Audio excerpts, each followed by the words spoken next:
The spline part of the panel here has a couple of different tools and options for creating spline control on items. First of all, splines that are created need a name, and that comes from the make name given up here, which is shared between the spline tool and the make IK dialogues. Nodes, of course, dictates how many control items for the spline will be created.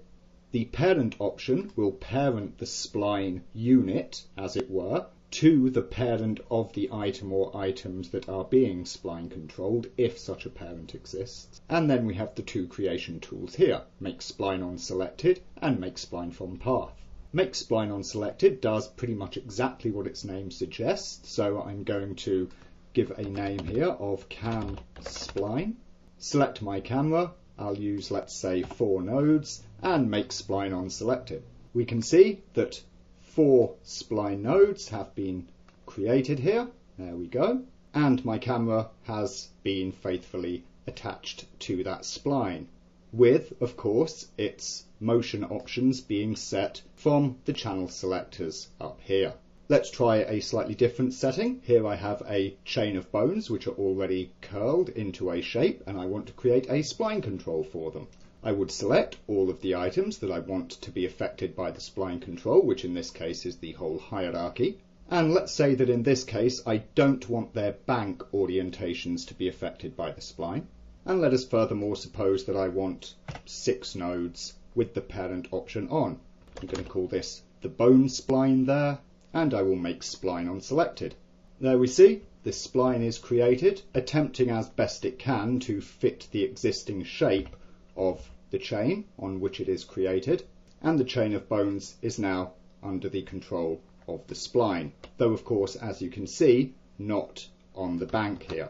The bones still have their own individual bank control like this. You can notice, of course, how the make spline on selected attempts to place the nodes along the length of the chain that you are creating the spline for, and of course I created here 6 nodes down a total of 9 bones, so there's a mismatch between. It will try and space them in an even manner as well. There is a special mode that is available for the nodes, where if you choose 1 as the number of nodes to create, then when you make spline on selected, this time I'm just going to turn off the parent option, and let me give it a unique name there, bone spline 2, you'll notice that what you get with only 1 node entered is in fact a perfect match, as a node is created for every single item in the chain. Therefore, if you are wanting to create an exact spline that matches the hierarchy perfectly, then you can set the number of nodes to 1 and you'll automatically get a node for every single item. Notice what I was playing there with the parent. If we see here, this is the second bone chain there that we did. We'll notice that the spline control for it is left as a scene child, whilst here, this was the first bone chain that we created. We can see that the spline control for it has indeed been parented in to the hierarchy's parent, so the whole thing can be moved together like that. If you were creating something like, I don't know, say a snake rig, then you would probably use the not parented method, which would give you an external spline, whereas if you were creating a tail on something using the spline on selected, you would probably use the parent option, in which case of course the spline would wind up parented to the butt of the creature. The make spline from path tool, pretty much the same as its name suggests, will create a spline control item out of an object's existing motion path. So for instance here I have a camera that has an animated motion path. I can choose the number of nodes. Let's say in this case I want to make 8 total nodes for this. And I will click make spline from path. We get an option appear here, which is of course the frame range which is to be covered. In this case that will be 0 through frame 40. And you see there is an option here for time or keys. With time selected, which is the default, then the number of nodes that you have entered is the number of nodes that will be created, and they will be evenly distributed over the time range that has been entered.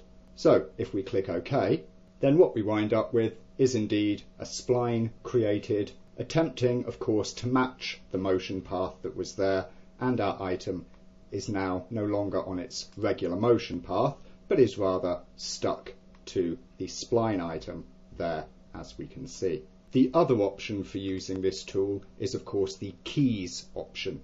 When using the keys option, then the number of nodes that is entered here is ignored, and a spline node is created for every keyframe. So as we can see, we have keys on 0, 10, 20, 30 and 40 there, and when we click OK, we see that the spline nodes are created at the positions where the keyframes previously were.